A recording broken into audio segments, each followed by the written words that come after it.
अगर शादी है, रात भर डीजे बज रहा है, रात भर पटाखे फोड़े जा रहे हैं, और अगर इमाम साहब कहें कि जो डीजे बजाएगा उसका निकाह नहीं पढ़ाऊंगा, तो ये उल्टी खोपड़ी के पागल लोग इमाम ही के दुश्मन बन जाते हैं।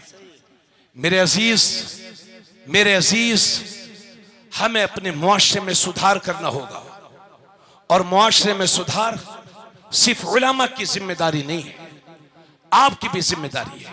इधर देख लो यार, बात खत्म कर रहा हूं मेरे अजीज। इसलिए मैं आपसे अर्ज करूंगा कि अपनी बहन बेटियों को पर्दे की ताकीद करो। सिर्फ फातिमा नाम रखने से काम नहीं चलेगा। फातिमा वो है कि जब कभी मेरे नबी के पास हजरत सैयदा फातिमा तशरीफ लाती तो मेरे नबी उठ कर के खड़े हो जाते थे और अपनी जगह पर हजरत सैयदा फातिमा को बिठाया करते थे, है ना। और जब कभी भी मेरे नबी बाहर तशरीफ ले जाते तो सारे लोगों से मुलाकात करने के बाद आखिर में हजरत फातिमा से जरूर मुलाकात करते, और जब बाहर से आते तो सबसे पहले हजरत फातिमा से मुलाकात करते। वो फातिमा कि जब पुलसिरात से गुजरेंगी तो बातिने अर्श से निदा आएगी, महशर वालों गर्दनों को झुका लो, इसलिए कि 70,000 हूरों के झुरमुट में सैयदा फातिमा ज़हरा का गुजर होने वाला। सुभान अल्लाह। सुन ले मेरी बहन, वो फातिमा कि जब उनकी मौत का वक्त करीब आया तो सैयदा फातिमा ज़हरा ने वसीयत की थी कि लोगों, मेरे जनाजे को दिन में ना उठाना, मेरे जनाजे को रात में उठाना, कहीं ऐसा ना हो मेरा जनाजा दिन में उठे तो किसी अजनबी की नजर मेरे जनाजे पर पड़ जाए।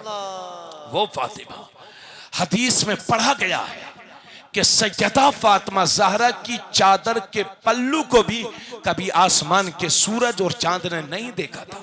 आला हजरत कहते हैं, जिसका आंचल न देखा महो महर ने, उस रिदाए नज़ाहत पे लाखों सलाम। वो फातिमा, इसलिए सिर्फ फातिमा नाम रखने से काम नहीं चलेगा। अपनी घरों की औरतों को सैयदा फातिमा ज़हरा की कनीज बनाओ। और ए मेरी बहन, इज्जत सैयदा फातिमा ज़हरा का वास्ता तुम्हें दूंगा। फातिमा वो हैं कि खुद अपने हाथ से अपना काम करती थी, अपने घर का काम खुद अपने हाथ से करती थी। जब कभी माले गनीमत में कनीजें आती थी तो मेरे नबी औरों को बांट दिया करते थे, और जब फातिमा दिखाया करती थी, या रसूल अल्लाह मेरे हाथ देखिए, तो अल्लाह के नबी वजीफा बता दिया करते थे, वही वजीफा जो आप असर की नमाज में पढ़ते हो। सुभान अल्लाह 33 बार, अल्हम्दुलिल्लाह 33 बार, और 34 बार अल्लाह अकबर।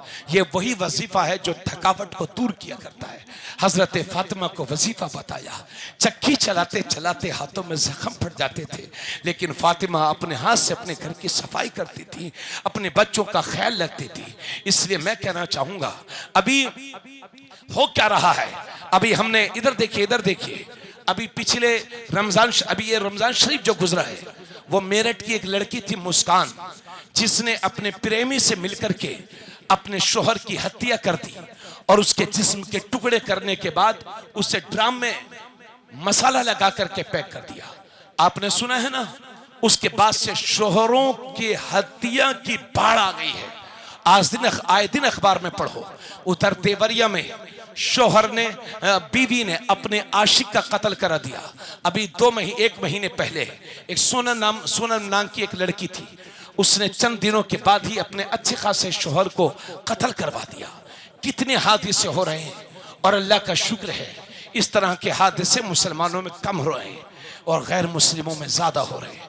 मेरी बहन, अपने शोहर से कभी बगावत मत करना, वो घर बर्बाद हो जाते हैं जिस घर में किसी तीसरे शख्स की एंट्री होती है। इसलिए आपसे यह भी कहना चाहूंगा, अगर दोस्ती करते हो तो घर के बाहर करो। अगर तुम्हारा दोस्त अब तुम्हारे घर आता है तो अपनी बीवी बच्चों के पास ना बिठाओ। अगर घर में बैठक है तो बैठक में बिठाइए, वरना घर के बाहर लाइए। कितने लोगों के घर बर्बाद हो गए। वो क्या, बहराइच के एक वकील साहब थे कि तो हाफिज जी लोग ट्यूशन पढ़ाने जाते थे, ऐसे हाफिजों से अल्लाह बचाए। ट्यूशन पढ़ाते पढ़ाते एक दिन वो आया कि उसके शौहर का वकील का ही मर्डर कर दिया। ये तो अभी 2 साल पहले की बात है ना। मेरी बहन, इस तरह के हादसों से तू मुतासिर मत होना। जिस नबी का तूने कलमा पढ़ा है वो नबी फरमाते हैं, अगर अल्लाह के सिवा किसी को सजदा करना जायज होता तो मैं इन औरतों को हुक्म देता कि अपने शोहरों को सजदा करो, मगर अल्लाह के सिवा किसी को सजदा करना तो जायज नहीं है। मगर इससे पता चलता है कि इस्लाम में शोहर की फरमाबरदारी कितनी ज्यादा जरूरी है। और हजरात, इस्लाम ने जहां शोहर के हुकूक बयान किए हैं वहां औरतों के भी हुकूक बयान किए हैं। एक सहाबी हाजिर हुए और अर्ज करते हैं, या रसूल अल्लाह, हमारी बीवियों का हक हम पर क्या है? इधर देखिए, हमारी बीवियों का हक हम पर क्या है? तो अल्लाह के नबी ने फरमाया, तुम्हारी बीवियों का हक तुम पर यह है कि जैसा तुम खाओ वैसा उन्हें खिलाओ, जैसा तुम पहनो वैसा उन्हें पहनाओ, और अगर किसी शरई जरूरत के तहत मारना पड़ जाए तो हुजूर फरमाते हैं, अपनी बीवी के चेहरे पर ना मारो, उसे गाली ना दो, और घर के सिवा उसे कहीं तन्हा छोड़ करके मत जाओ। ये मेरे नबी की पाकीज़ा तालीम है। और लोगों, अपनी बीवियों का ख्याल रखो, उनकी इज्जत का ख्याल रखो, कभी कभी उनकी सुन भी लिया करो। और ये मेरी बहन, अपने शोहर की जितनी ज्यादा खिदमत कर सके करना, इसलिए कि बहुत फजीलत है शोहर की खिदमत की कुरान और हदीस में। बात मेरी पूरी हो गई, आप हजरात ने मेरी बात सुन ली। आखिर में बस ये हाथ फैला करके आपको अल्लाह का वास्ता दूंगा, इल्म की भीख तलब करूंगा। आपके गांव का मदरसा मैंने बाहर से देखा है, मुझे पसंद आया। कारी मोहम्मद आसिफ साहब जो हमारे बड़े अजीज हैं, मुझसे इस मदरसे का जिक्र उन्होंने कई बार किया, अच्छा लगा। मदरसे को तन मन धन से इसके लिए लगो, है ना। जो कानूनी अड़चने हैं उन्हें पूरा करो, खत्म करो, और कानून की रोशनी में अपने बिल्डिंगें भी बनाओ। ख्याल रखो और परेशान न हो। अगर ताला लग गया है, आप तैयार हो जाओ, इंशाल्लाह जिस चाबी से ताला बंद हुआ है उसी चाबी से इंशाल्लाह ताला खुलेगा भी। जब तक भारत की धरती पर कलमा पढ़ने वाले जिंदा रहेंगे, इंशाल्लाह तुम्हारे मदरसों को कोई मिटा नहीं सकता। ये वक्ती हवा है, इंशाल्लाह खत्म हो जाएगी, मायूस ना हो।